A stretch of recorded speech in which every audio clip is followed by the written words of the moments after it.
What do you think is the easiest way to do this? Not the best, the easiest. The 100% easiest way to deal with a community, like to deal with a game community and an organized play community, is to go competitive. 100%. It's so much easier. Yeah. Because the community itself will weed out the non-competitive players. Dude, one of the very first games I played with our friend, just an old friend of ours, Kevin from high school, he played his Dragon deck. And we were just playing like a little fun game. And like the very first game I played against it, this is legitimately what happened. He's like, I'm gonna go first. Okay. Mountain.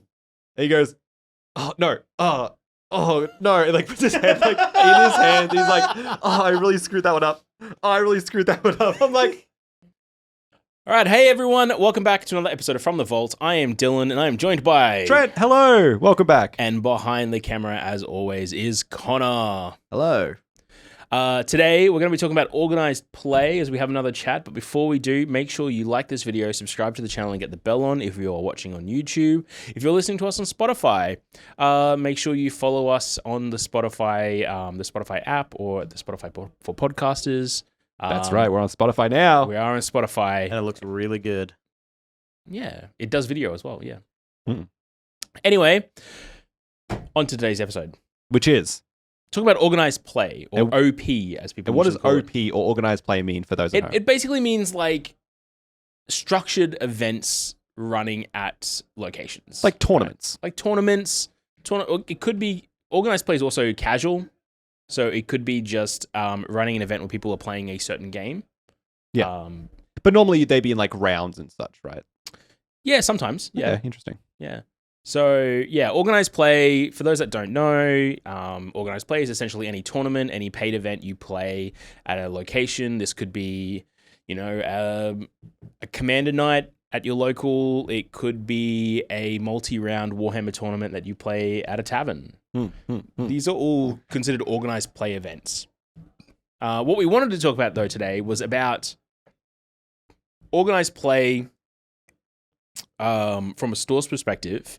What has and hasn't been working, what are the old kind of ideas of organized play and why they don't work now, as well as look into some examples of not of what wasn't really great organized play back in the day, that people still try to push, and what we're doing here at Vault. So, let's get cracking. Let's cut into it. So you mentioned earlier, you talked about bad organized play. Bad organized play. So everyone who's played any kind of event, so you're a Magic player, Warhammer player, any kind of like gamer, like Star Wars Legion, you play those games, you've probably been to an event for those games before, right? Yep. Unless you obviously just play at home with your partner or whatever, that's always fine. But you've probably gone to some kind of store and played at some kind of event. And the way those are structured, right? You might yourself have gone to like a bad tournament, but that could have been because you played poorly or you had some pretty rough opponents. But we're talking more about when the actual design philosophy of the event isn't so good for the store that runs it, and sometimes not so good for the players that play it. Exactly, yes. So just a sense like, well, I'll kick it off with like a bad example of organized play for me, from a store perspective, also from a player perspective, because I used to play it a little bit. Legend of the Five Rings. Okay. So just a bit of an example of what we experience as a store when it comes to bad organized play. Back in the day, Fantasy Flight games, it's actually one of the reasons why we stopped taking Fantasy Flight games, organized play kits, for, I think it was about 2.5, 3 years, where we just flat out refused to take them. Because Legends of the Five Rings had a tournament event. I think it was like their first major tournament, like store championship kind of thing. And sorry, Legend of the Five Rings is like a role-playing game, though. Oh, no, the card game. The original card game. game. That's what I'm yeah. Yeah, okay, Sorry. cool. The LCG. The living card game. The LCG, yes. Cool. Well, not the original LCG, because the original was done by Alderac, but this is the one that came out in 2018, question mark, I think it was? 2017? Okay, so it's fairly recent. Yeah, recent. Yeah. It's pushing the line now. It's in Kindy now, but yeah. It's not in Kindy. Yeah, it's... Damn. It has a... No. Moving on. We'll have a breakdown episode eventually. The kits we got for that, we paid, as a store, $60 for this kit. And it was one of the print-on-demand kits when Fantasy Flight did print-on-demand stuff, where you can like, oh, I had never got this expansion for Game of Thrones, the board game. So I'm gonna run a request through their website, and I'll see it in 4 to 6 weeks rather than like a 2-week delivery kind of window. So to go get it printed. Anyway, they printed these cards for us, and they sent them out to us. These cards were the exact same cards as the launch promo cards. Oh. So we paid $60 for about 100 cards that our community already had. Yeah, so it's almost like it feels like they're kind of shelling out older product that they kind of didn't move all the product off. Yeah, and that brings up a thing as well that that people out there should know is that in a lot of cases, everyone talks about Magic the Gathering as being like, well, that should be the example that everyone follows in terms of promos and all that. But in my experience at store, there are only 2 game systems at the moment that provide organized play systems and promos for free, and that is Flesh and Blood and Magic. Correct. I think let's take a step back to this Legend of the Rings conversation though before we get into that. So they gave out so that we were paying $60 for kits, right? And the kits were just they were just promo cards, but they were more than just promo cards, surely, because they're a kit. So it's a box of just promo cards. It was a blister pack of promo cards, and they were all the ones that you could already get if you just played the launch promo. But a lot of people would have missed out on those cards. To be fair. Are they like reprinted versions of cards you should already have and they have alternate art like the launch set? Yes. They're not even like unique cards in any way. No. And that translated badly how? In the sense of talking about our community, right? Well, okay. Well, from a community perspective, it's kind of it's a meaningless promo, right? Because a lot of the members in our community did play in the launch event. The launch event promos that we also had to buy, we didn't fill that to capacity over time. So as we've got more people into the game, we continued handing out those launch promos. And then our community, which, it's an LCG, so it doesn't have massive appeal. Yeah. So the community was only I think it was only 10 to 16 players anyway. Which is pretty good for an LCG. Which is good for an LCG. These people already had these players already had the promos that we then paid essentially around sorry, I lied. It wasn't 100 promos. It was like 48 promos. It was I remember it was above $1 a card. Yeah, you paid more than $1 per card. Paid more than $1 per card. So I think, to be fair, right? I think to look at the anecdotal examples, right? We're saying from our perspective as a store, right? How we experienced this was we had enough launch promos to serve our own event plus plenty in the future. Yeah. That way, when people came to the community, we gave them the launch promo as well because we had that opportunity to do it and we did it, right? Yeah. But this feels like, from the perspective of Fantasy Flight, from their perspective, this feels like they've gone, oh, well, you're not going to have those launch promos. And people may not have been able to be here during the launch because maybe they didn't know about the game or they only want to get into it now. Their friends are getting into it. We want them to have the opportunity to have this promo now, and we've got plenty of stock of it, right? And here's what confuses me about the kit identity, right? Yeah. Is that, and I'm just to make this very clear for myself and those at home, it was just promos. There was just promo cards. As in, not even to the point where there was there wasn't acrylic tokens. There was no acrylic. There's no playmat. There was nothing. Not even notebooks to write on. Because sometimes you'll see things. You'll get, that's interesting, because that's almost not a kit. That's the worst. That was probably one of the worst promo kits we've ever experienced as a store. That's not even like a promo kit, right? In my opinion, I think that's you're drawing the line at what even is a kit. That's just promos.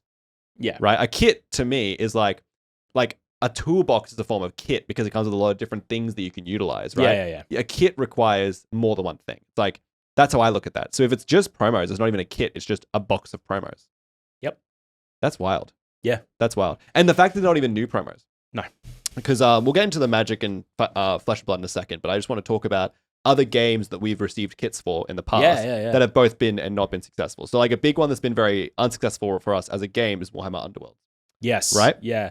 But I would say that how Warhammer handles organized play kits overall is kind of shocking. It's kind of shocking. However, and I agree, it is kind of shocking. And we'll get into that. But at least it's comprehensive in some way. At least it's compared to that. Yeah. Right? Because we get Underworld's kits, right? So Underworld's Warhammer is already a game that we don't see a lot of play in the store. Very, very minimal. I'm talking maybe 2 guys every month or so. I'll see and it's the same couple of guys come in. And we have tried to support the game. We've tried to run events. We've tried to get people involved, but it's just a very tough game in a very saturated market of their own games Yeah. to really get into. Small scale skirmish Warhammer games. Yeah, which is like how many, like that's like throw a dart. You can probably hit one. I think that Underworlds was almost going up like a Sisyphus style steep hill with this boulder for a long time. So I feel like there's a level where it was kind of unsuccessful kind of in its design.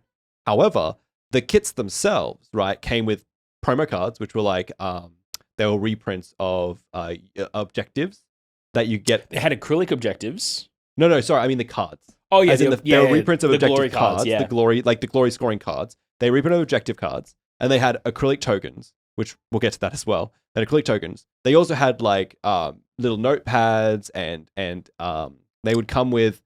They had one score reporting cards as well. Yeah, I think they had little. They had score reporting cards as well, because I went through one of these very recently, and they also had like activation tokens as well in one of the more recent ones. And then in one of the more recent ones, they had deck boxes, which weren't like extravagant. They were still cardboard, and they weren't like the best things ever, but they were quite nice. And they weren't covered in. I hate when I get a product that's like covered in like the marketing and like the filigree. I don't like if I get a box that has like Warhammer 40k written on every side of the box. I'm like, I get it, it's a 40k box. I'd rather get something that's like a nice like matte red with like the Adeptus Mechanicus symbol or something. That's nicer. And these ones had that. They were just like these nice. We got the Grimforge, what the new one's called, and Grimforge is D&D Trent. It's not called that. Whatever. It's something else like that. But what was the last? I think the last Grim one Hollow? we got was it Grim Hollow? It's quite recent. Deep, I think. Harrow Deep. Oh no, it must have been it's the icy one, the new one we got in. It doesn't matter. We'll come to that. But the point is we got this in, and it had like some deck boxes. They were quite nicely designed, but they were covered like 4 of those.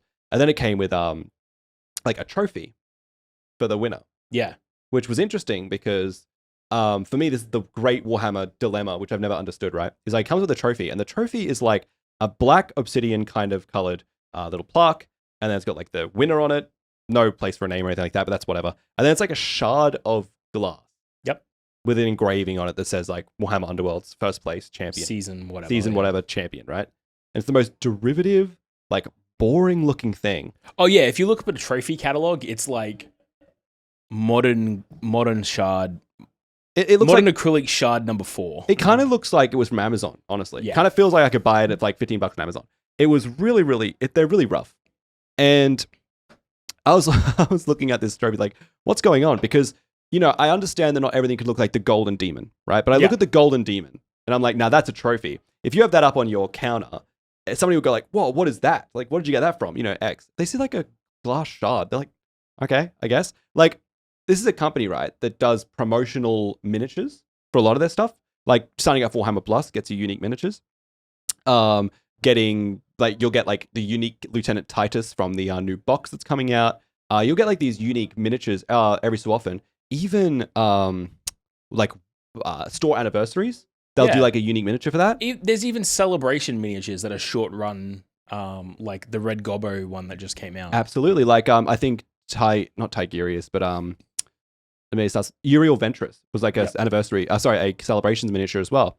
And like maybe like a new book will come out, they bring out a miniature, but they're also like short printed, basically FOMO. Maybe they're out for a couple of months at most, but they can't do that and a lot of these sculpts, by the way, are like they're just other models to get their own unique sculpts. So for example, like Garkor is like a Bladegeist Revenant that he was like the 500th store anniversary, and he has no unique rules. He's just a Bladegeist Revenant. They've done unique rules in the past, and I can see why that's an issue, but he's just Bladegeist Revenant, but he's just a cool model. And the Red Gobbo is a good example where he gets his own unique rules. The most recent example made them Legends rules. They're not competitive play designed, and they made that very clear, but they're there. But you can use like the newer kind of enemy character as like a squig hopper boss, that kind of stuff. You can get away with that. But it surprises me that we don't get these in these promotional kits. And I wonder if there's a case where they're like, oh, well, if they're too good, people won't do events. They'll just sign up for these to take the free miniature or something. Even though they're quite expensive, they're not cheap at all. I think the kits are about $75. Which is like, well, in the context of a Warhammer Mini, that's about right. It's basically free with the Mini, if you think about it. Because a Mini could be $74.84 Australian. You know what I mean? Like, that's about the price of a Mini. But jokes aside, it's so surprising when I open a box and there's no Mini. I'm like, how is this possible? Why can't I? You're a minis company. Yeah, you're a minis company. Like, here's a good example. So we did the Warcry event recently. Yep. I ran a Warcry Gnarlwood Rumble. It was really enjoyable. I think we mentioned this on the podcast before. And I brought a 500th store, the Garkor, the Blade Guys Tournament. I brought that model in from my collection because I wanted to give something out that felt real and felt Warhammer and felt like somebody could go, wow, I got this really cool freaking Warhammer thing from a Warhammer event. And that's just not in the box. I had acrylic tokens to hand out, and some players froth at the mouth for acrylic tokens. I'm actually kind of one of them. But outside of like some activation markers, there was just nothing to hand out for people.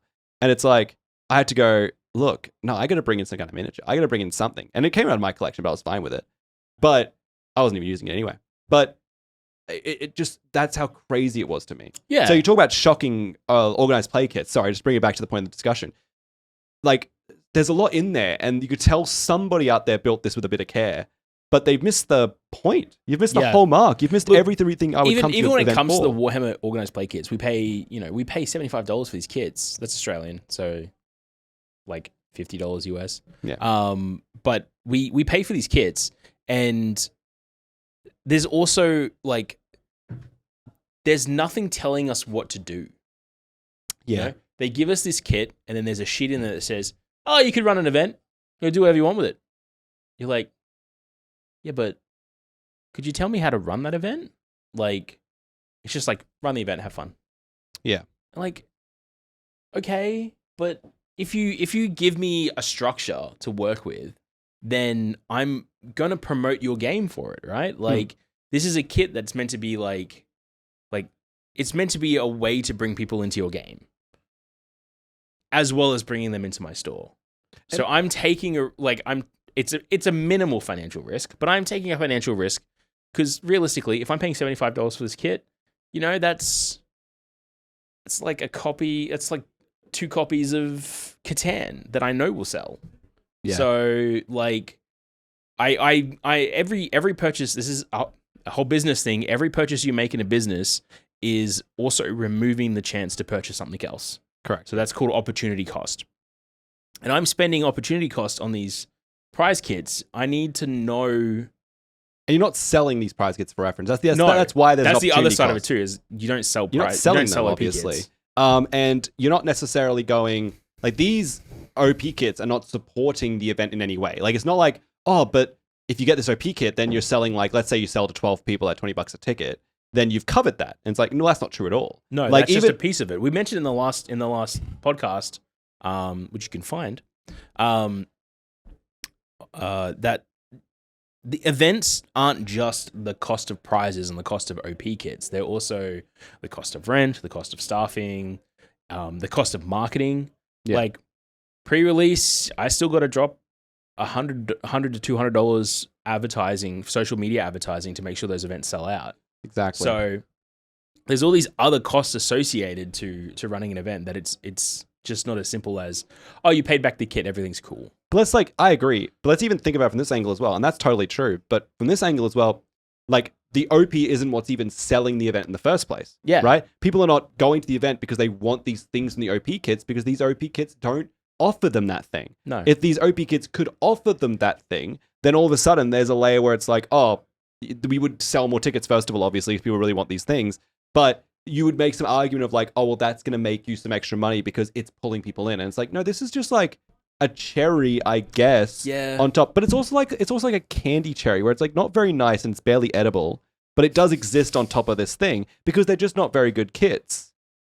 And here's the thing. What happens though if they make it good though? Because now we're into a space of, well, if they make it good, are stores going to buy it to sell? Well, that's what I opened that earlier, right? I was saying that there's a layer where I can understand them going, oh, but if we put a good miniature in there, then stores will buy it and not run the event, and they'll keep it. And that comes back to resolution with your layer, which is like, why not give them the structure to run the event? Yeah. Then, like, Magic the Gathering, right, has a good setting where it's got like an event link, right? So it runs an online platform, so it could track the kind of events you're running and such. But it wouldn't take much for somebody to check those stores or look at the marketing of those stores, look at the event tickets of those stores and go, are they running the events first of all? And go, well, the value of the kits would equal still what they're making. You know what I mean? Yeah. Well, the number of promos we get under Magic the Gathering, under Wizards of the Coast, gives us is based on how we report, how many events and how many tickets we report through Event Link as well. So that is always a factor of making sure we have enough promos for our community. Is that depending on the size of our community, we get that many promos. Exactly. And I don't think every company can support also a thing like the Event Link. We're talking about Hasbro and Wizards of the Coast, right? Not every company can necessarily. And even if they can, there's argument to be made around whether that's financially viable for them to support that the same way it is for Magic, right? And while I agree that there's more nuance to be had there, I can understand the argument as to why not all companies do it. However, I don't think you need, unless you're this mega conglomerate, and I know Warhammer is, but in before, I think that you don't even need to have this necessarily like reporting system, because it's very easy to track if these stores are running these events, I think, more often than not, right? Yeah, but then that comes back to the whole, like, the same thing with proxy, who's enforcing it? I guess, but at the same time, even taking a further step back, even outside the enforcing it, it's more like, how valuable is it for a store to get an OP kit with like a cool model in it and then keeping it for $75? How valuable is that? Like, would you not crack a few eggs in that respect? For every store that does that, there's a store that won't. That's because true. for every store, by the way, for every store owner who's, let's be honest, kind of shooting themselves in the foot and going, I'm going to steal this miniature. That's a cool miniature I have. My business is failing.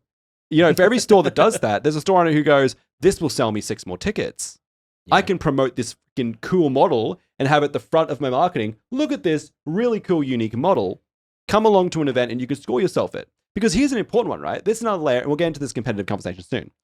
The model that I gave away was actually the best sport award. Yep. I didn't give it away for first. There were some old Warcry stuff that I did for my event, where I had some medals from an older OP kit, and I think the medals were actually pretty cool. I won't disagree. I think they were cool giveaways. Cool. The medals were cool. So I gave away some medals for first, second, and third. We gave out gift cards as well for that, because we want to give some people some fiscal benefit too. They could buy stuff in the store. So we gave gift cards as well. And then for the best sport, I wanted to give this unique esoteric style of prize to kind of go, want to come along? You can just be a freaking cool dude. Yeah. And you can get this award. And in the future, I would even change that and go, the sport, in future events, I'm thinking the sport will get the gift card again, because I actually want to do it next time for the best painted faction. I gave a gift card to the best painted faction, but this next time I'm thinking, well, let's reward the artistry and the hobby side of it by going, if your hobby is at the top echelon, here's a model to translate to more hobby. That brings up an interesting thing then, is like, well, should stores be considering building their own OP kits? Absolutely. Right? I really hate that has to be the option we take. Yeah. And talking about hitting your profit margins. Yeah. Because that's like, and this is where it comes back, like, there's work to be done in building an OP kit. Because we do it all the time, right? So in the 3D printing world, it becomes easier and easier for us to access stuff that lets us make our own things like tokens and such. Not as nice as like acrylic tokens can be, but we can make our own, like, ring tokens or activation markers like that have like Vault insignia on them, or even just like whatever game we want to make. And we talked about that in the past and gone, what can we do to build this up? And that's a conversation that we still have to resolve. And I think technology still has to kind of get there before we can commit to it. But we've had that conversation in the past. Mm-hmm. And it goes, well, if we can make that cool stuff as well, then we can pull away from this idea of we rely on these OP kits that aren't very good in the first place. And we can go, well, we can make what we know our players want. And that's maybe the disconnect.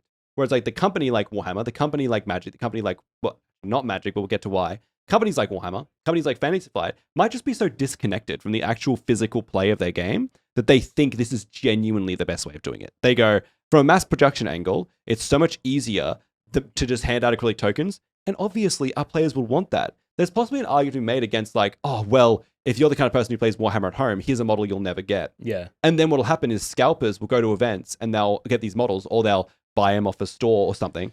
And then they'll sell them online. People do that anyway. Like, people do that anyway with Magic. I agree. Right? I agree. That's it. People store do it championships happened over the last 2 weeks. And, like, the Monday after store championships, on the buy-sell trade groups, it's like, here's a foil full art Lear for sale for like $100. Exactly. And it's like, that's just what happens with promos. People sell them on the secondary market. I agree. And you gotta like, just accept that that's what's going to happen. But maybe there's an argument to be made, and I know there's a lot of parallels here, but maybe there's an argument to be made against, like, well, if it's like an alt art Lear, that's one thing. But this is like an entirely unique sculpt. And if it's an entirely unique sculpt, it might be a version of something, just that the way that's a reprinted card and that's a different artwork. While this may be a different version of a different thing, I think there's a lot more to be gained from a different sculpt than there is to be gained from like a Lear reprint. I think the player base of Warhammer as well is kind of like a bit different to Magic in the sense of if you drop a full art foil in, a lot of Magic players are like, oh, that's cool. Yeah. Whereas if you rock up to a game of Warhammer and you have like 4 unique sculpts across your front line, people are like, man, this guy knows how to play. Yeah, that's Yeah. a level. That's really important. I think it's definitely. And I think there's also there's especially in games that are miniatures games in general, not even just Warhammer. There's so much extra periphery that goes into playing those games that you can also have lots of different unique promotions. Like when Age of Sigmar 3rd edition first dropped, they released those metal 3-inch gauges, the combat gauges, and I got 2 of those They myself. did it in second as well. And they've actually done it, for most of their releases. And they're great, right? But like, why can't we have combat gauges come out for events? Why can't we have a combat gauge that instead of just saying Warhammer Age of Sigmar, it says this season, the winner? Yeah. And that way, when you That's great. somebody pulls out that marker and they go to measure their model, and you see on that 2023, 2024 Wildwood champion, and you go, oh, Jesus. You know what I mean? That's really good. Games Workshop. Call us. Yeah. It's bro. Funnily enough, I actually did send a document that is a draft, like, it was really draft rough OP proposal to GW Oz to kind of like see if I can get that into like the UK guys somehow. I don't know. You gotta try. Pie in the sky dreaming, right? But this idea of building their whole entire Warhammer ecosystem into a game again, like a play-based product rather than just a sales-based product. I understand, that may not be good for the shareholders. Well, it may not be immediately apparently good for the shareholders. But from a longevity perspective, like being able to have stores report who's playing the game in their store and what those results are coming through into data, because the price of data storage is very low now. And the way that programming connections work, it's really not hard to build these kind of systems yourself. But these built a system for our ELO, our Vault Play. We'll come back to that. Get to that. Spoilers. But yeah, I built that in a day. So it's not hard to create these systems. And I think Warhammer is a prime candidate for building a system similar to Wizards of the Coast's Event Link to help their game kind of grow. Well, it's interesting because they also have a lot of data in the sense they do like your meta roundups, and they go through like all a bunch of different of their own Warhammer shops and go through a bunch of different events that they are in short ways managing because they utilize third-party apps to manage them. So like Best Coast pairings and such, they'll pull in from other websites. I got a whole other thing about that. Like if your metadata is basically set by Best Coast pairings, then you're only getting metadata from, you're only getting I want to say like the cream of the crop metadata, which, is important if you're creating a balanced match play game. Yeah. But that's not going to help you understand who's actually playing your game. Yeah. Like that doesn't translate to, why are these people in like a big example is when you take all the information through Best Coast pairings, Australia is the largest player of Chaos related factions and is the only place in the world where Grey Knights actually get up in the top 8. I was going to say, Grey Knights do really well in Australia. Purely because of their anti-chaos capabilities Yep. and how many people play chaos in Australia. But I don't see as many chaos players in my stores. I see a lot of Imperium players in the store. We have a lot of Space Marine loyalists. So like the meta narrative isn't matching on a local level. Here, let's be fair and say anecdotally, we've experienced something so interesting where the dynamic is almost like inversed, and it leads us to believe that must be the case elsewhere. Yeah. So yeah, my concern is the player base that we have having decisions made for them that is not reflective of how they play the game. They don't feel like they're being represented correctly, yeah. So if it like that's the big thing. I think there's a lot of data that Games Workshop can be making really great decisions through organized play that they can get from stores and organized play. Yeah. Which could then also lead into, we know what stores are selling kits because we know what stores are selling their kits incorrectly rather than actually playing the events because we can see the reporting. We can see the reporting. I agree. I think that's definitely a benefit. I think it's beneficial to go, well, regardless of the data that we're gaining from a sales perspective, just going, we can create these kits with very unique things in them that are very, very engaging, that make people want to get involved with the game. They're not just like a cream of the crop thing, aren't just like a cherry on top. This is like actually what gets people involved with our game. And then we can track if people are using them properly, because that's kind of our one fear. I think that does help a lot. I think that that seems like, and we could be wrong here, but that Yeah. seems like the reason why we're not seeing these really enticing kits. And I think that Magic the Gathering just goes, well, we know, first of all, we have the systems already in place, so we can know who's doing the events and such, but also it's also very easy for us to mass produce those promotional material because we're a card game, we exclusively work with cards. Yeah. We've recently seen the Summer of Magic organized play kits, right? So we recently got Summer of Magic for Australia and is that New Zealand as well? Yes, Australia and New Zealand. Australia, New Zealand. Because obviously Christmas is summer for us. It's like nice and warm and humid and it sucks. But the point is we got beach towels, we got sunnies, we've got all these really Fridge wild magnets. fridge magnets. These kind of wild with like characters like Ajani and Liliana and Chandra and some really interesting stuff on there. And like Vivian Reed. Anyway. And that's the interesting level where it's like normally it's just like, oh, here's your promo pass in Flames for buying product or for going to Doc 2 events. Here's your X or Y product promo card for going to some event. But now it's like, here's like real tangible kind of nonsense because it's a little bit funny. I mean, this is meant to be a little bit zesty and fun, but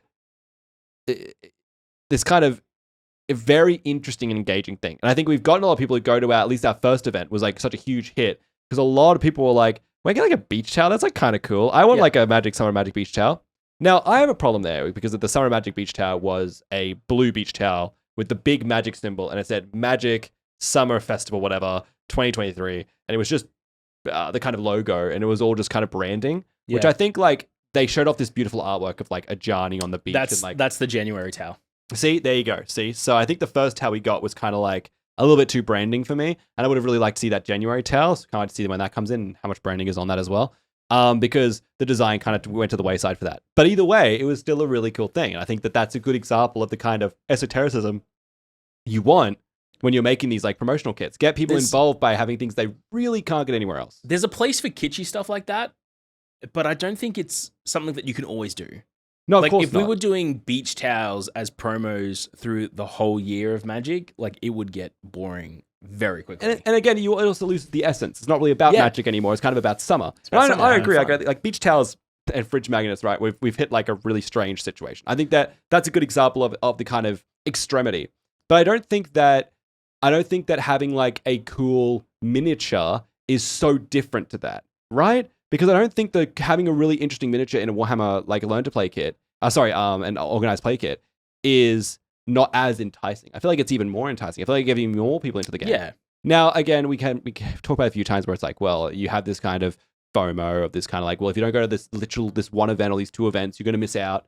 And all of a sudden it's like, oh, well, now if I didn't go there, I need to pay like $100. And it's like, yeah, but at the same time, like the Warhammer Plus like promotional material that sells all the time. Like people are selling the Vindicare Assassin on the marketplace all the time. And the same goes for the Iron Jaws. As an aside too, like if you really want the model, you can participate in the event. And that's a big thing as well, because I feel like the game also just dies without the events. And I feel like it's so, I'm not going to use the word selfish because that's very aggressive and very blame putting. But I do think it's very unfortunate when players are like, oh, but I just want to engage with this game at a totally individual level and a totally unique level, where it's like, you know, some people are just like, I want to play Warhammer and I only want to play in my garage with my one friend. I don't want to engage with it outside of that because I don't like Warhammer players, maybe. I've had a bad experience with one or two of them in my life, and that's like put a hatred bubble on me forever. That happens in Commander too. And it's true in a lot of games. I think it's true in every game, because I think the nature of greater communities, especially with these mega games, like Magic and Warhammer especially are mega games, you're just going to hit conflicting people. People are just going to interact with each other. They just don't like each other. And that's always going to happen because there's just such large groups. But I don't think that necessarily translates to, oh, well, this game is not for me at a community level because I didn't like Terrence from, Good Games or from Vold or whatever. Like, I didn't like this one person, or I like, because as a good example, when I went to Game Trace Chermside, and that's a brilliant location. I've known the owners there for a very, very long time. They know me by name as well. I used to work at a Game Traders myself. And I've worked with them plenty of times. And I've been to their Commander events multiple times. And most times I've gone, I've had a pretty rough time of it. I've had a pretty terrible time. And it's only because I've interacted with players where I've gone, oh, dude, you and I are just not compatible, people at all.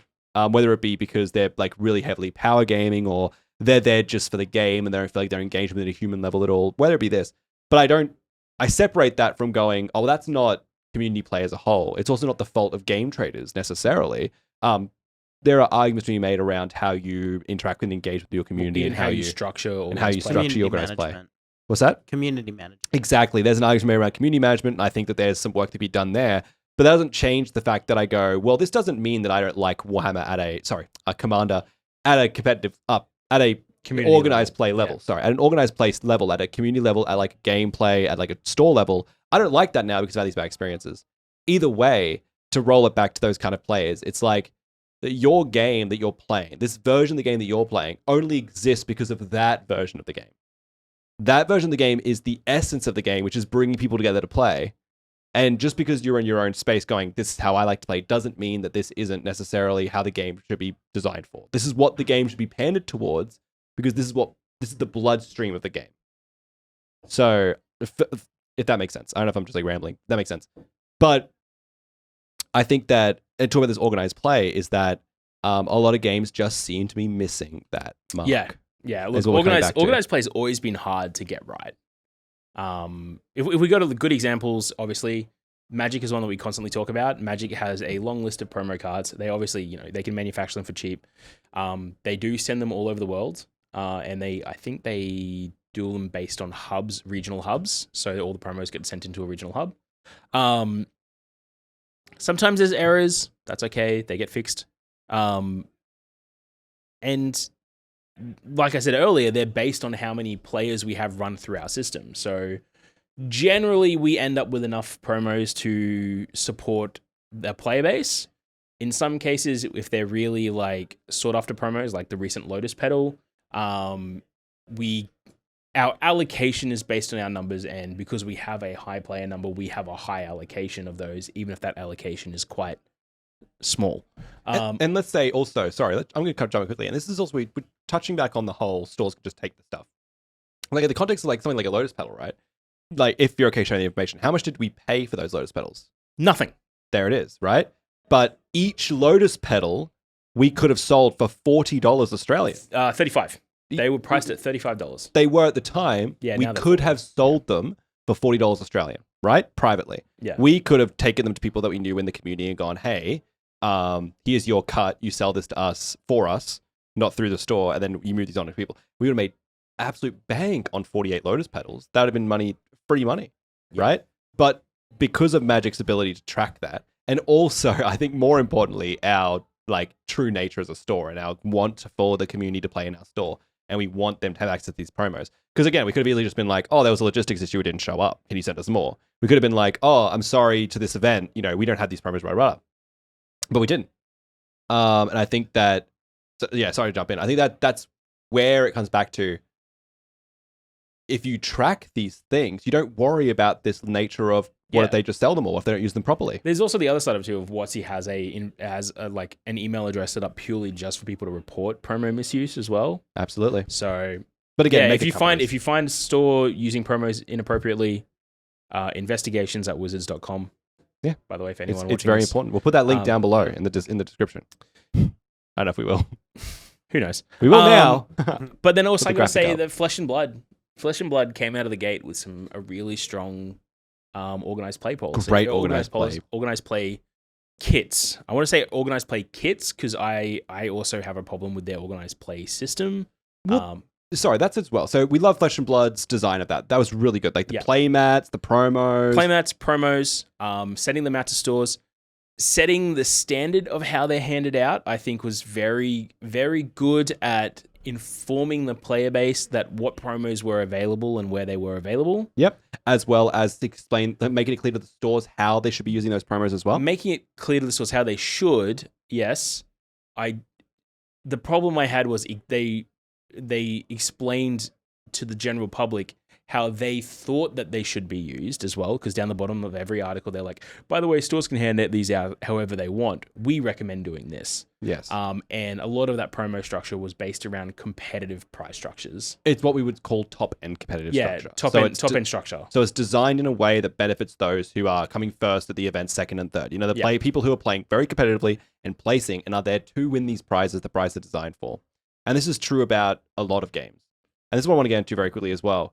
This is true about a lot of games. And also, when you get into these games and companies start setting more standards for their competitive structure, again, you landed on earlier saying, I wish these organized play kits would come with an organized play structure so I knew how to run those events. But then you look at Flesh and Blood and you go, but that came with an organized play structure Yes. that I immediately disagreed with. Now, did they give me an option? Yes, they said I could do whatever I want. But because they marketed to my players that they recommended this, if I strayed from that, I got backlash. If I go, hang on, I believe it should be done differently because I believe on a more casual design of this, players went, well, no, that's BS because, and this is not pointing fingers at anyone, but let's maybe strawman a little here. But let's say Flesh and Blood is a competitive game. It is, yes. So, and it's very built around a 1v1 competitive nature, whereas Magic's a bit more loosey-goosey. So if you're saying, right, and I'm not trying to put you on a spot here, but I kind of am. If you... Thanks, man. If you understand the Flesh and Blood's competitive game, right? Yep. And you have an issue with the organized play structure being top-ended, isn't that directly in conflict with its own game philosophy? If it's a highly competitive 1v1 game, shouldn't the prize structure, be top-ended? I don't think it served the purpose of building the game to a wider community by recommending how stores hand out their promos.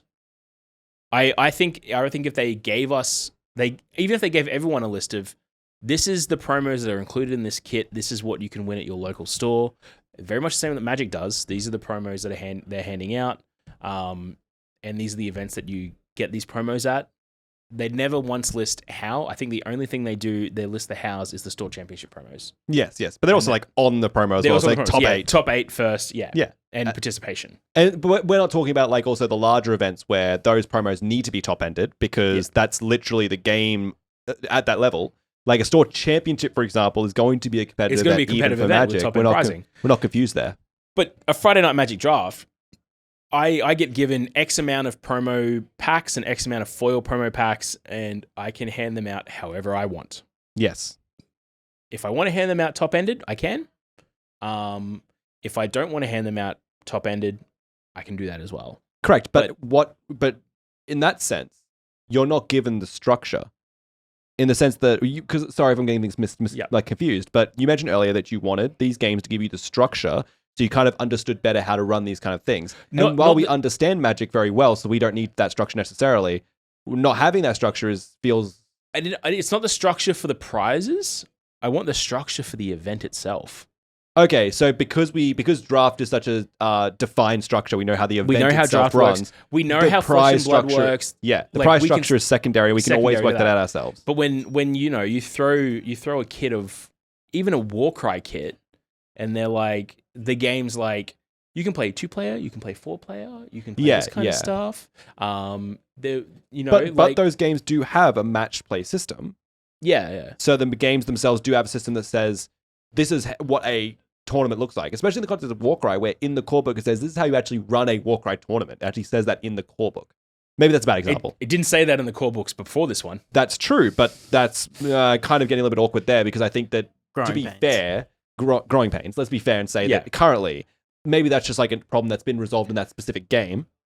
But currently that has like how to run a Warcry tournament. So we know how to run a Warcry tournament, but the event here's the thing, the event you've given us has so much ancillary nonsense in it. The kit you've given us, it's like, how do I hand out this stuff? Right? How do I give out this stuff? What are the expectations of this stuff? Is this all participation stuff? And then Flesh and Blood set that expectation in their promotional material, but the expectation they set was very rigid, but also very competitively focused. Yep. And we go, well, if people are only looking at, if I'm not the best at this game, it won't matter as far as promos goes, then once they start realizing this may not be their best game, they get out of it immediately. Yeah. Because they know there isn't a space for them here. Yeah. If we say, hey, we're going to hand out one promo, we're going to hand out a playmat at random to someone, everyone's like, no, you're meant to hand that out to the winner of this event. And I'm like, yeah, we could do that. And old mate could have his 4th mat for the month. But we really want to make sure that everyone has a chance at this because we just want to come together and play games, right, guys? Right, everyone? Right. But, I'm not, and I don't want to say that I don't want to say Flesh and Blood players or Flesh and Blood overall. That's just adding to the organized play conversation. I don't want to do that because I do think the game is quite decent, and I do think that there is a player base out there that do fit within Vault's ethos. Yes. Just the way that it's structured, the organized play kits were structured, and then even the organized play system in the terms of their recording and people earning XP towards competitive events by playing these games, it pushed everything into a more competitive structure. Which is true in the game like Pokemon, which is almost the same situation. Yeah, actually, you know what? Pokemon's having the same we're having the same problem with Pokemon at the moment. Yeah. That we kind of had with Flesh and Blood, where it's starting to push further towards that, which for us isn't the pushing towards the competitive nature is not the problem. It's actually the nature of that pushes out this casual nature of the game. Yeah. And when we look at players walking away from a game, we go, wow, that's really unfortunate. Yeah, but when we've also got technical issues with Pokemon and their organized play system. It's probably why the Pokemon company is hiring an entire organized play team right now. That seems like its own conversation, but yes. But yeah, it's hard, man. It's like, well, let's talk about let's move on a little bit. I totally agree. It's really hard, especially in the context of the Pokemon system. Let's talk about like what would we change then, right? And as a store, what have we taken the steps forward to change and say, like you talked about how we would Flesh Blood, we're like, oh, we're going to hand out this mat at random, and there was a bit of backlash here and there in that situation as an example. We talk about how our Warcry event that I ran, there just wasn't a promotional, there wasn't a prize that I felt fit the format. Yeah. And I went, this is a prize that fits the format, I'll offer it myself. These were ways that we've kind of malleated this tournament identity and this kind of prize identity and gone, what can we, not necessarily just add our own twist or flair to it, but how can we make it better? How can we build upon for how we run our systems? Yes, because we've got a lot of interesting systems that I want to talk about as well for how we run our tournament structure. So for Pokemon, for example, we have the league, which was like our normal state. That's how you get your points for other events around. And we also, have we got the league points involved with Pokemon yet for our stores? No, because we're still having problems getting the technical stuff. Correct. But we do run our own like mini Masters League kind of thing system as well, where you can earn a playmat by winning that league. Correct. It's the same as the Pioneer one as well. So we've been running a Pioneer League all this year. It was our first kind of thing of pushing a 1v1 Magic format, constructed Magic format, because we've done Standard in the past and we've had some touchings with Modern as well, and it lasts a little bit and then becomes a big kind of hurdle to cross when it comes to like retaining players and making a prize structure that is beneficial for both us and the players. And also feels like kind of, there are just layers and layers where it's like also sometimes things will happen within the format that we can't control. Like the format just becomes crap. Yeah. And then people get away from the game. Rotation happens. Every time we run Standard, the second rotation hits, gone. Everyone's gone. And then those who go don't magically come back. No. And there aren't just like a new group of people that magically come back. It's like all the work we've done to build this community up, which is quite a lot of work, goes out the window. Yep. And we have to start from scratch again. And we can take that L and work on that and go, well, we've built up this community akin to Commander, and we spent all this time in the community, and now it's paying back in dividends. It's like, no, now we got to do all that work again, and we got to do that work again, and do all that work again. And at that point, it's not paying back any dividends. Yeah, and it's kind of an economic argument for us as well. Being a business where we go, are we going to invest all this money in rebuilding Standard again, just to have it disappear in October next year, I think, is the next rotation, which they extended by a year, by the way. And from a community member and community builder, it's also demoralizing to go, well, I'm trying to create community and build friendships and build connections with these people. And then all of the, it's almost like the three sisters of like Herculean myth, and all those strands of fate snap at once. Yeah. And you kind of get knocked back and you go, okay, well, now I got to find a bunch of new people and get a bunch of new people involved with the game. And I have to do this. It almost becomes like working at a McDonald's, because you're just kind of saying the same lines on repeat. Like, yes, would you like fries with that? It becomes like I'm just going through the motions now. And you get to your third community of people and you don't know how connected you're going to be with them, because, it's going to get 2 months in time and they're all just going to up and go. And I've had that as a community builder and a community member for many, many different games, many, many different years. Yeah, it's also like really, look, from our perspective too, when we talk about Standard and having like even you as a person as a community member trying to build it up, from our perspective as a store, one thing I really want to stress is I am a strong believer that people should not work for free. I am always been a strong believer that people should be compensated for their time, and it's always something that I've tried to I've tried to ensure happens here, but that doesn't mean that I have to look at a lens of if a game is going to cost me more money to start than, well, an organized play community is going to cost me more money to start, then I'm not going to, get a return on that investment. Then is there other things that I can invest my time and money into? Because there's plenty of games out there where there are people volunteering their time to stores. They are, and I'm not to disparage that. Like, if you love a game and you want to see it grow, that is entirely your prerogative to do that. And if you love a local game store, and you love a local game store, and you want to help, that's your prerogative. That's your prerogative as well. For me, though, I do not want anyone to work for free for me because I earn money off that. And I am a strong... Hello, Dylan Capitalist, who isn't much of a capitalist. I believe that people should be paid for their time. And if you're volunteering for a store, you need to know that that store is earning money from you. And I guess you deserve a piece of that. For example, obviously I work within the store. So I'm an employee of Vault Games, right? So there's obviously some connection there where it's you get paid, you work there, right? And I think this applies to a lot of people, right, who are also volunteering within hobby stores or whatever. It's so I run our Warcry stuff all the time. I play in our Thursday nights all the time, and I interact with all our new players. Whenever I'm in the store working or not, I'm always pushing the game, always pushing the event and getting people involved. And then I don't get paid to come along on a Thursday night, right? I'm here every Thursday, give or take. I have the freedom to not shop on Thursday night because I'm not getting paid, first of all, just like you would. And I think a lot of people like that freedom, and that comes into the volunteering, right? But I have that freedom where I'm I don't shop every night. But I shop 90% of the time. I do it all on my own time. I don't get paid for it, right? And that's out of pocket. But I love the game. I love the players. I love the community. I like doing it, and I want to do that. But then when I ran that event, the one that I mentioned earlier, where I did a bunch of back-end work and organized a bunch of ticket sales and spoke to the events manager, that was all paid for. That was all paid work. Not only was it, I'm coming in for my single shift, I clean up this stuff here, I'm still on the clock for an hour, I'm going to chat to our events manager while they're on the clock, we're going to do this math while we're both on the clock, both being paid. I go, okay, well, while I'm working a late close, as the store empties out at about 9:30 p.m., I start printing off using the work printer all of the match slips. Yeah. Then, when the event starts off, I'm rostered for the event, and I work that event, because this is all work, what I'm doing. This isn't fun, this isn't play. When I come in on Thursday night, though, just playing Warcry with the guys, having a laugh, having a beer, right? Which I buy. I pay for my beer. And that's right.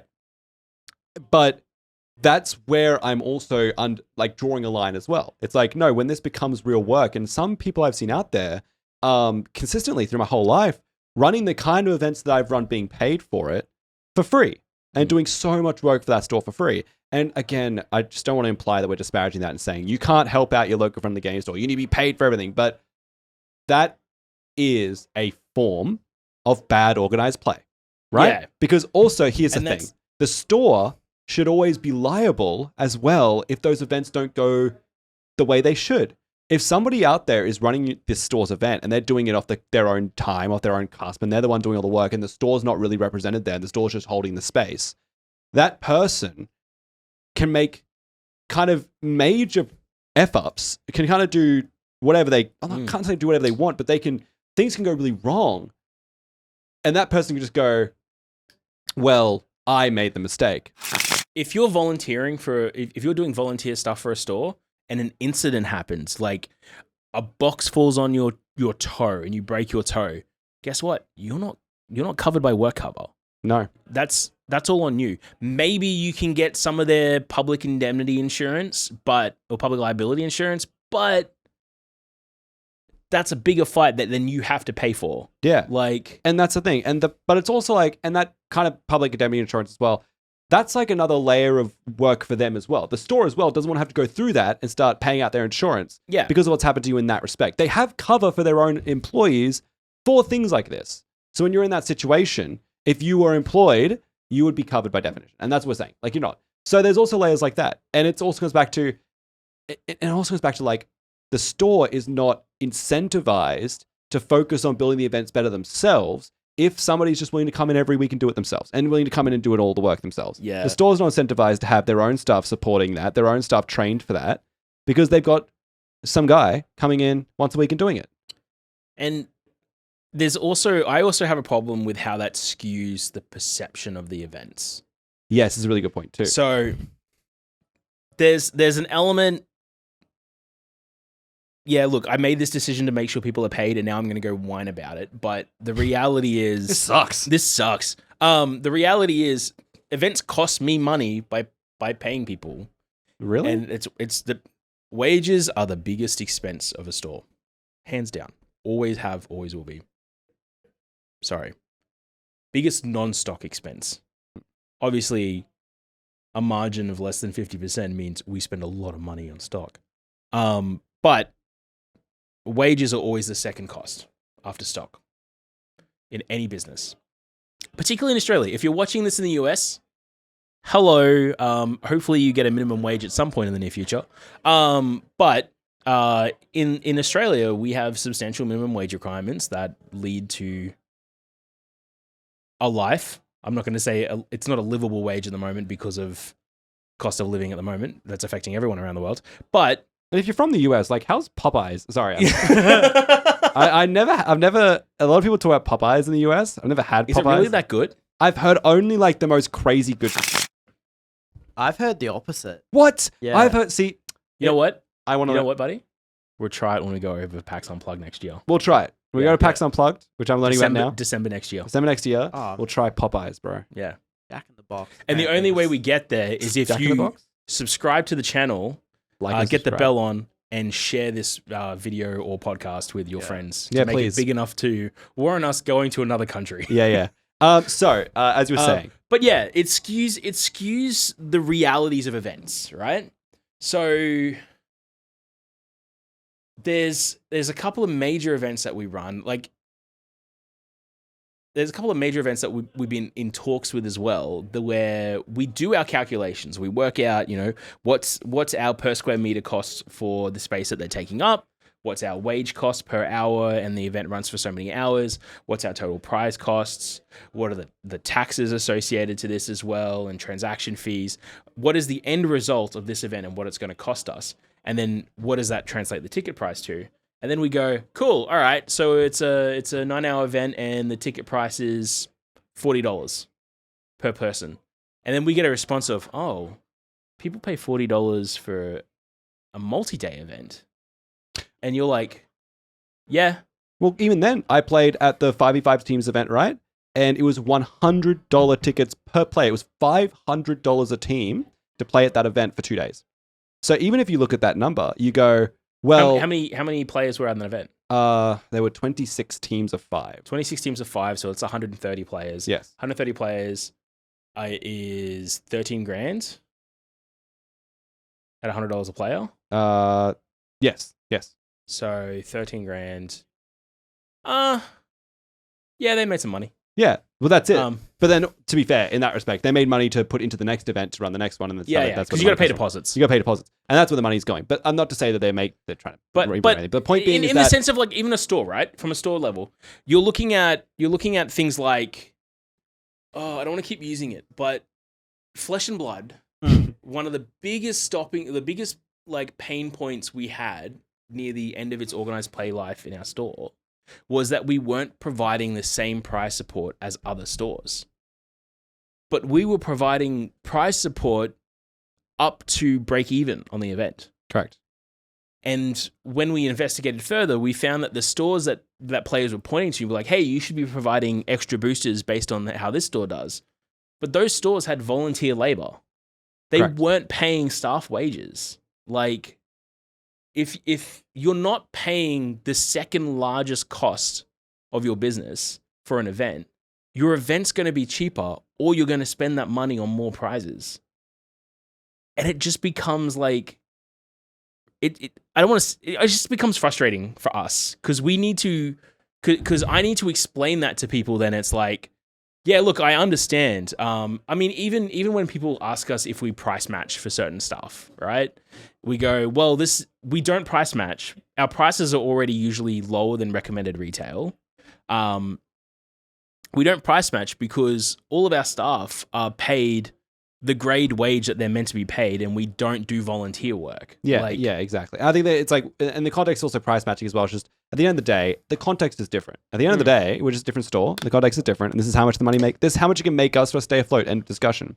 I think that I was also going to get into the idea of, like, you mentioned this in Flesh and Blood, but it's also true because I've noticed we've had this problem coming up with a Blood Bowl, where there's an event that we're wanting to run at the moment, but the people who are getting involved with it, not putting in names or anything like that, but the people getting involved with it who were like, you know, this is the cost of the event. Yes, that should be all in prizes back to the players. Everything we sell in tickets should go to prizes back to players. Like, yeah, but this is how much the event cost us. And it's not a small number. And then we go, but you want 100% of ticket cost to go to prizes. And it's like, so we're just taking a fat L on this event. Also, you can have extravagant prizes. And they're like, well, that's how it should be done. And we go, well, we can't do that. Yeah, there's that event we've had discussions we've kind of sorted out. I was trying to avoid that event discussions. It's still ongoing.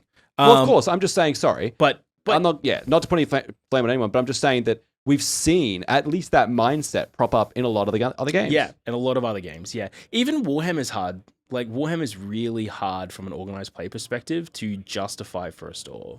Yeah, it's like, hard. From a business perspective, so... Again, it's a podcast about business as well. So from a business perspective, one of the things I always like to do is I like to work out how much does a table cost us in like just a daily cost in utilities, rent, in maintenance, in not including wages, just all the stuff that comes in just having my door open and my lights on, right? Insurances, everything. How much is that seat cost at that table? And then multiply that by 4. And now I've got the cost of a table per day that I need to make sure that I earn on that table every day to just keep my lights on and the door open, right? In a TCG or a board game perspective, that's one of these tables, right? That fits 4 players. When you compare that to a Warhammer table, or any large scale minis game, even, you know, the 6x4s for A Song of Ice and Fire, you're talking to 2 players for 2 of these tables for double the size here. Yeah. So I need to justify earning from 2 people what I could earn from 8. Yes. So it's kind of impossible. Well, it's not necessarily, it's 6 because it's a little bit different table numbers. Correct. Table sizes. But yeah, it basically triples the per player like cost equation. And so when you go move that into an OP perspective, well, of course your tickets are going to be more expensive because not only do I have to take up more space that is paying rent to the store, I'm also not able to mitigate the labor cost for that day as well across so many players, because again, the density of players in the same space is a lot less than running a Catan tournament that only needs 1 person judging for the whole day. Yeah. So yeah, OP's hard, man. It's hard. And also as well, because like with Warhammer and such, there's just like so much building and packing away as well. That's just another small thing to add to it. That's like, we've got to store terrain as well. We've got to, funnily enough, we got to have core rulebooks and mission packs aside for TOs or for anyone else that needs them. Yep. Like usually, you know, you can say, make sure you bring your codex and your rulebook, but like at some point you still need to have those on your person as well as running the event, because people are going to ask questions about it and you need to get up to speed very quickly. One. And there's like a bunch of small nuances. It's like, there was an interesting one, like at the event I played it recently, where it was like a model was, so a objective in Warhammer 40,000 is a 40 mil like little base, right? It's a 40 mil circle. And it measures 3 from the edge, And it measures 3 inches from the edge. That's within range of the objective marker to control it, but the objective marker itself is 40 mil circle. And the question came up, which was really interesting, which was like, oh, if my model has its toe on, though its base is touching the objective marker, can it consolidate, which is to say that after it's fought, it can move close to the objective. Can it move closer to that objective? Because here's the question. If its foot is on the objective and then it consolidates in like closer to it, so like further towards the center, right? It's still as equally on it.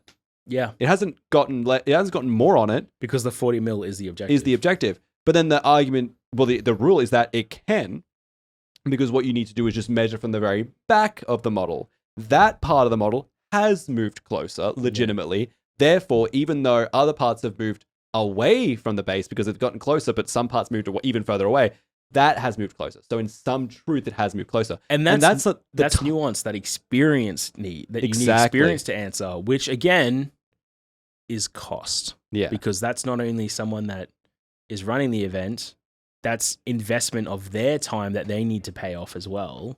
So then the question is, how much are you paying for that? Are they like an external, are they a third party day rate judge that you then have to pay money for? Or are they a staff member that, you know, you have invested some portion? Let's get real here. Like, as a business owner and you as an employee at Vault, there's an element where I have invested in your upgrading of skill sets through, like, even just through a staff discount, right? Yeah. That is an opportunity cost that I am sacrificing to say, hey man, if you want to get into this game, yeah, learn all about it. And I'm taking that off what I could be earning on that product. Yeah. But in the same space, there's also the reverse angle where, as the employee, literally the wage that you pay me, the same value that goes into things like food, water, rent, bills. Yeah. That same value, I'm putting reinvesting back to the store physically, because then I'm going, well, if I need to understand how it works, I've got to play the game. Now, it's a bit silly to go, oh, well, I'm sacrificing my money to play this game because I need to for the store, because I also enjoy the game. It's something I want to do. And that's why I work in this industry, because I enjoy all the things about it. So it's not necessarily, I'm not trying to say that, but that is important to mention as well, where it's like, you know, the employee themselves is investing that time. And that's where I said that thing too, of like, the person who has that nuanced knowledge has invested their time and money in that as well.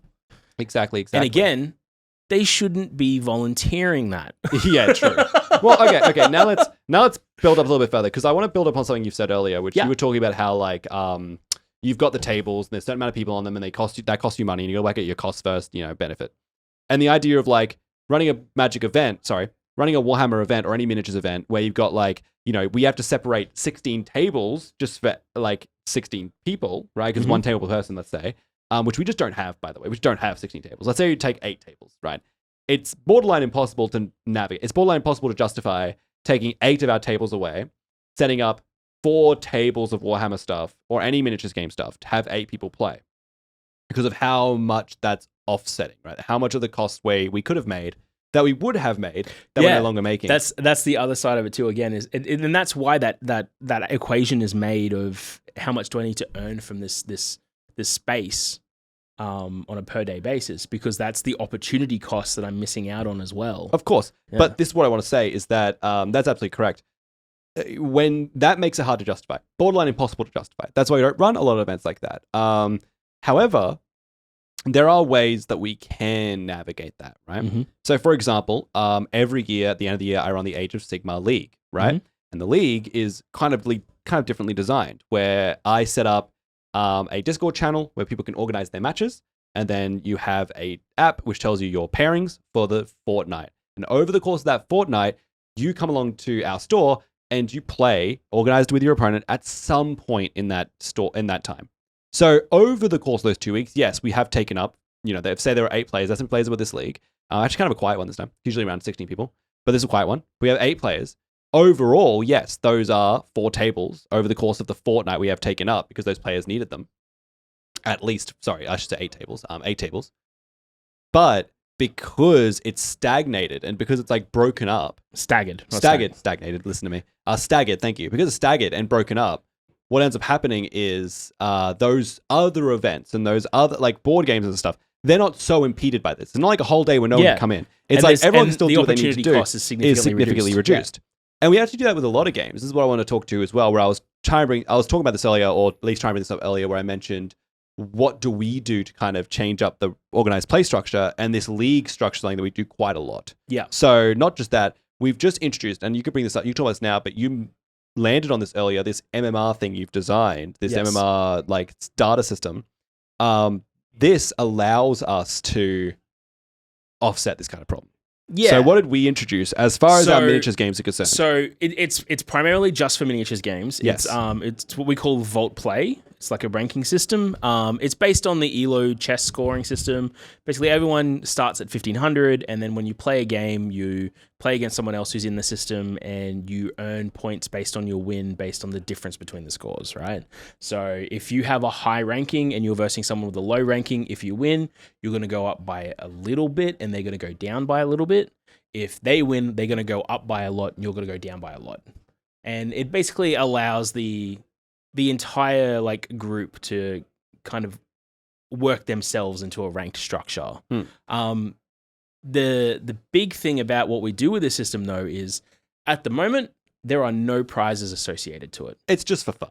It's just a generalized it's just a generalized fun system. It's just bragging rights. And we have a poster up on the wall and we update it every week with what the current scores are and what the leaderboard is.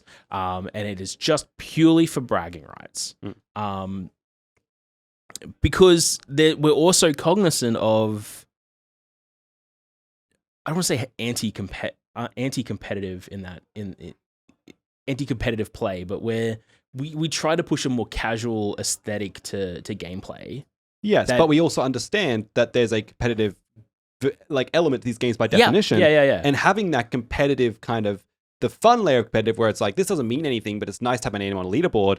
That helps justify people coming and playing games, makes them want to play more games in the store. But at the same time, people don't feel like they're missing out on anything because if you don't win this thing, you're not getting a prize. You're not getting anything for it. You're not getting any store credit. There's nothing unique for you. It's you get your name on the leaderboard. And I mean, it's still in a trial stage. We only launched it, I think, 2 months ago. And we're letting it run out to the end of the year just to kind of see where it lands. And we'll probably do a reassessment in the new year over it and see if it's something we keep. If it's, I think at the moment it has increased in-store play. But more importantly, it lets us, because people are... Now, sorry, first things first, it's also totally optional. Yes. If you play in the store, you don't have to use this ranking system. No. You can just go play a game. But if you want to sign up for it and play ranked games, you can, which is... I want to talk about that soon in a second. But having that opportunity is good. And when people are submitting that data and telling us, oh, we've played a game of Warcry, we've played a game of God Tier, we've played a game of Star Wars Legion, Star Wars Shatterpoint. When they report that to us, that lets us go, people are playing this game. I mean, we can look at the rankings and see just how different all the numbers are away from 1500 and go, obviously there's people playing a lot of games right now. Yeah. You can kind of like look at an ELO spread and kind of have a guess of if it's self-contained, kind of like a guess of an estimate of how many games have been played based on, the incremental differences in everyone's scores. At the moment for us though, too, we're not linking prizes to it. So to take that ultra competitive edge off, one thing that we are investigating is whether we run like a semi-annual tournament based on the rankings that say like, if you have a rank of this score or higher, then you get an invite into the tournament to kind of like push people a little bit into using that want to do competitive stuff. Again, optional. But that's again something that we'll be assessing in the new year. Yeah. And that was built in a day using scripting that I had to learn and Google spreadsheets. Yes. So which is why if I can do it in a day, Warhammer, you can do it in a month. With a team of people. With a team of people that you pay significantly for. Yeah, you know what I mean? So, I just want to bring up this last thing as well, which is like, we talk about like what the kind of things we don't like about organized play, the kinds of things we do like, and what we're adding to it. And they talked about kind of like how we're trying to benefit organized play in the store. But now I do want to also bring up, and I hope some of the Warcry guys at home do watch us, some of the people in our thing, because I want to mention as well that there has also been a little bit of issue with that too. Yes. Now, with our Warcry tournament, our Warcry like meetup, we all just play casually and we just play games with each other, right? We play narrative games, which you can get upgrades for your guys, and it's very unbalanced and very silly. Yes. And whenever we play a narrative game, we just say, hey, look, we're not playing a ranked game. This is like totally unbalanced. We're doing like funny, fluffy things. But we will play games that are ranked all the time. It's actually, I think, the most played game currently as far as the ranking system is concerned. We'll play games all the time ranked. And we don't always play like competitive match play either. Like we'll just do a mission or something. And it's like, oh, we're just not playing narrative, therefore put through the ranking system because we don't see ranked as like this really competitive thing. However, We have seen though that there are a couple of players in our community who have kind of fallen off the game a little bit already because they've seen this ranking system. Even though there's no prizes to go with it, even though that it's been like, oh well, there are 6 names on the leaderboard. Like we do the top 3, and then we have the next 4, 5, and 6 as well as like on the leaderboard. It's like, oh well, I'm in like 8th. So I have to play like a bunch of games just to catch up and then heavily win those games in order to win, or at least, win those games consistently is the word I want to use, in order to rank up to be on the leaderboard. So I just feel like that feels exhausting. So now the game that I was playing feels exhausting. So now I don't know if I want to come in and play Warcry, because now we're not all playing ranked only, and we're not all playing only ranked if it's not narrative. There are still those who just play the game, right? So it's not necessarily correct to say they can't come in unless they invent going into the rank system. We don't try to imply that either. But some people do feel they're like, oh, well, I'd like to kind of get involved with the rank thing, but I kind of feel like now I've lost 3 games in a row and it's kind of over for me. And I think it's an individual problem. I think the people that we've seen this coming up with, it's very individual and it's very unique to them. And I think as we do this more and as we break into this system more, they'll kind of get past that hurdle, I think, as well. And I think over time as well, we will end up with doing MMR resets, where eventually over like the next year or something, you might go like towards the end of 2024 and we go, hey everyone, like this has been the results of this vault play. We're doing a big MMR reset. Or maybe the new Warhammer edition comes out, or season comes out for Warcry. Yeah. We do our own seasons, but at the same time, I'm currently looking at how Arena does it. Yeah. Where you'll have your ranking go up, and then when the new season starts, your new ranking number is based on what your old rank was. Yeah, like it sets you up with like some success. Yeah, so it might be a situation where we have a look at, the vault play rankings and go, an extra 50 points based on what kind of threshold you met or whatever, which is, it's just an idea that I'm fiddling around with at the moment. Yeah, exactly. But even then, even just like a pure reset isn't even a bad idea anyway. I agree. There's some cool, like, comprehensive stuff to go with it. But I just want to mention as well that, even in a situation we've gone, hey, let's try and do our best to create a system that doesn't like require competitive play and just recommends play at all. Still, we have people who are like, oh, but it's just too competitive for me.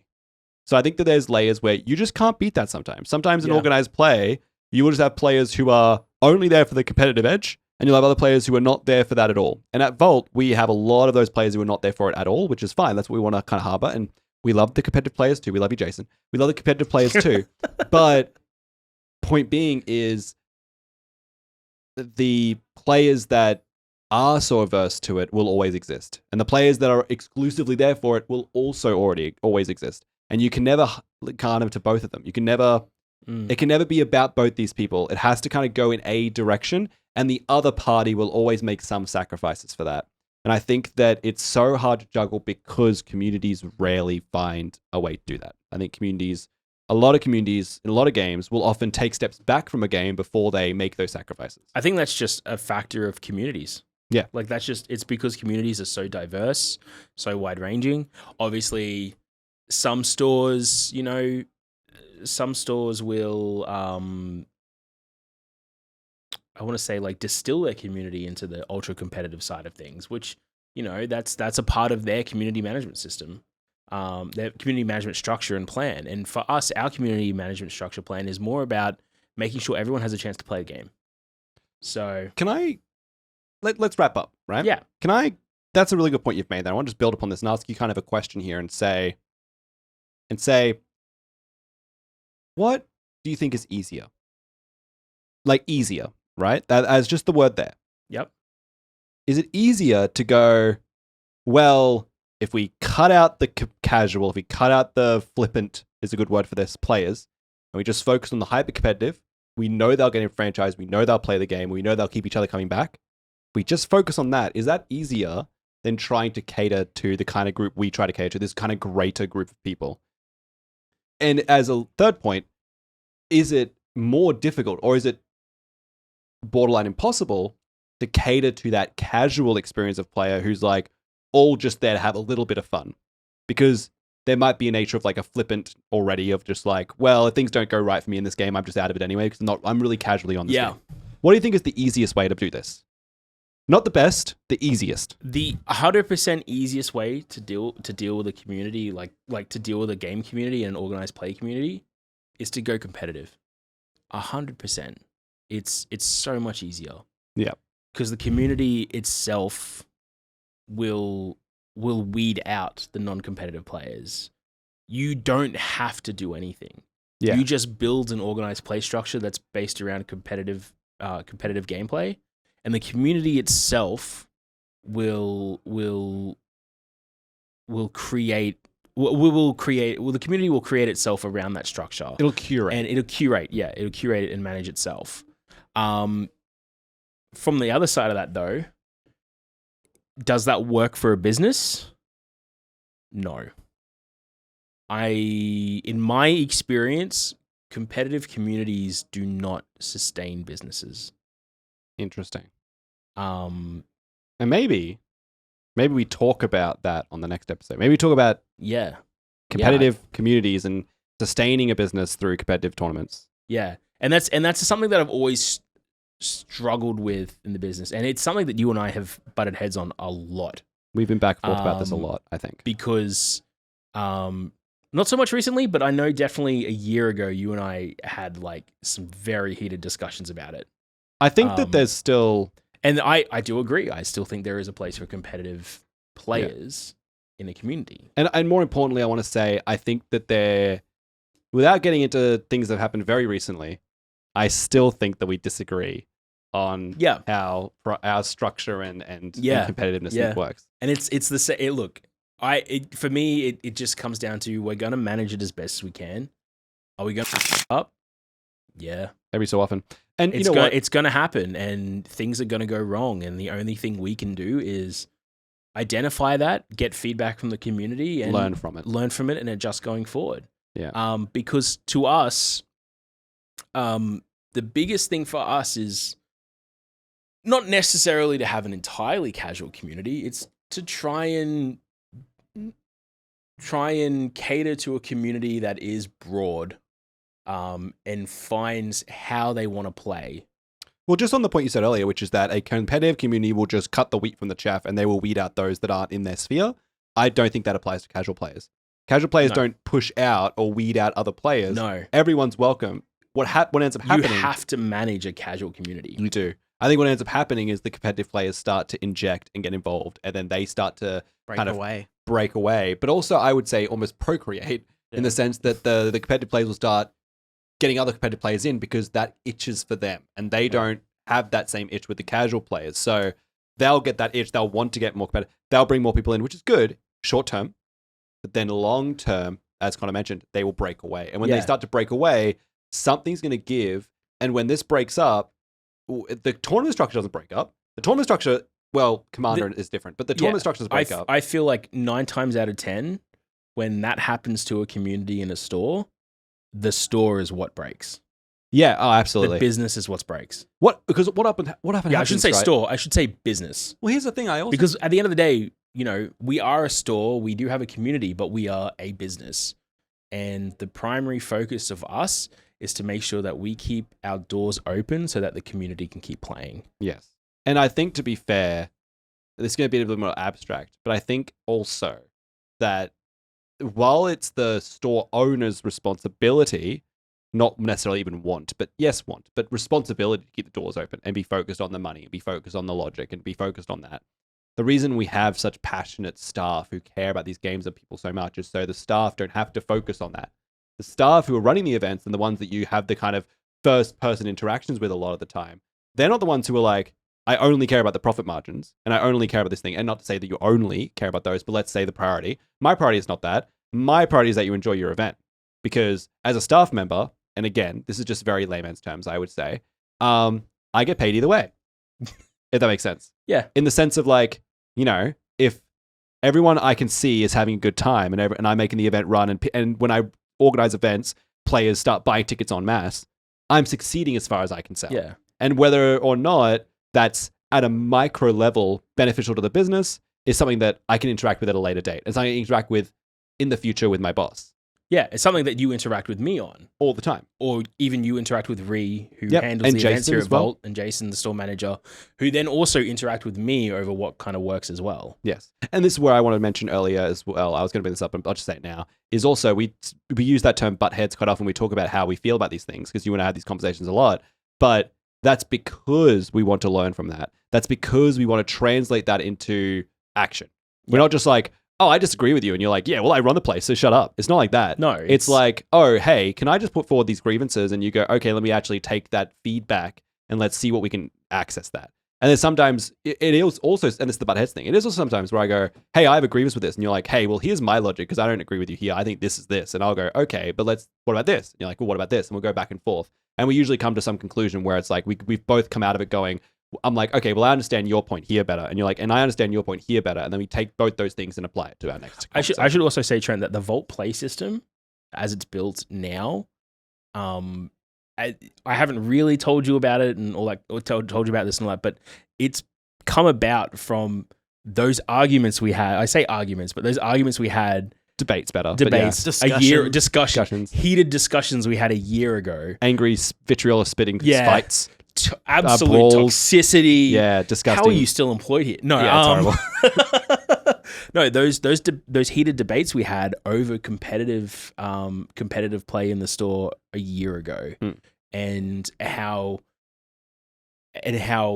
play has happened around the mini space over the last 12 months, and where we are as a store, and that a lot of that has come about from feedback and discussions that you and I have had in passing that we didn't even sit down with the intent to have. No, because that's important, and that's why I'm always making it very clear. Because again, it's like sometimes, and this is I taught us right at the start of the conversation. We'll wrap this up. It's getting late. Yeah. But right at the start of the conversation, I talk about this, where it's like sometimes the people who make the organized play don't realize how disconnected they can be from the actual play, and sometimes, without the insult, I feel sometimes you have also not realized how disconnected you are from some of the events that get run here because you simply work from the shadows, I guess. You're not working on the floor with the players. And as somebody who has both built, been a part of, and seen go communities within the store, both from a card game and most importantly a miniatures game process, because I've been a part of everything we've done here, I believe that I come with that kind of air of not superiority, but understanding, and going like, hey, no, you need to recognize what I'm telling you here because this is what I've experienced. And when I've experienced this, I promise you, your community has as well. Like and subscribe. Serious discussions here on From the Vault podcast, talking about organized play. Let us know in the comments or in the Q&A on Spotify, what kind of organized play experience have you had in stores? What works for you and what doesn't? What more specifically, like, and more anecdotally, if you're at home and you've gotten here, first of all, thank you so much. Really appreciate that. Second of all, what has been the best event you've attended? And it could be for any reason. What's the best event you've attended? And what's the worst? You can pick one, or you can send us both. Write an essay in the comments. I'd love to read it. What is the best you've been to? What is the worst you've been to? And you don't have to give us store names or anything like that, but just let us know. Best event, worst event. Because I want to hear about them. We might learn from that as well and improve how we run events here at Vault. If we see a pattern, bro, you know what I mean? Like, if we see the pattern saying, I went to Vault Games in Brisbane, we won't be very impressed. But, unless it's the best. Unless that's all your best. Yeah. Thank you so much for joining us. Don't forget to like the video, subscribe to the channel, and get the bell on to get notified, or follow us here on Spotify and get the bell on to get notified every time a new podcast goes live. And I was going to say, I think kind of sitting into a schedule almost. Yeah, we're doing pretty well. Thank you for joining me, Trent. Thank you, Dylan, for having me. And thank you, Connor. Connor, thank you so much. Just hanging out. Being there. Champion. Thank you. We'll be back next week with more heated discussions. And Dylan, thank you at home for watching and being a part of this. And yes, thank you again for everything. We do this for you guys, so really appreciate all the comments, all the likes. Yeah. And don't forget to share this with your friends, because if we hit enough subscribers, we're going to PAX Unplugged next year. Yes. We'll record from PAX Unplugged, I say. 2024, we'll record from PAX, regardless of the audio quality. We'll record from there. You'll see us there. There'll be some backdrop that'll be like PAX related. I'll just wear like a big green screen suit and follow you guys around. It gets to a point where we just literally ask someone who's over there to jump on a Discord call. Maybe. No, but we won't, because you'll be sharing us and we'll be getting to a point. We'll be going there. We'll do one of those things where we walk around with the mic and like obnoxiously interrupt people in their PAX experience and be like, why don't you play Catan anymore? With like yellow bold text right in the middle of the screen. Yeah. What's the most competitive event you've ever been to? Exactly. Yeah, that's from the Vault. They don't even know. Sorry, Hatsune Miku. What's your favorite? Thanks so much for joining us, everyone. Stay safe. Wash your goddamn hands. We'll catch you next time. If you sneeze during this video, bless you. Goodbye, everyone. Okay, bye. I didn't even talk about WoW TC.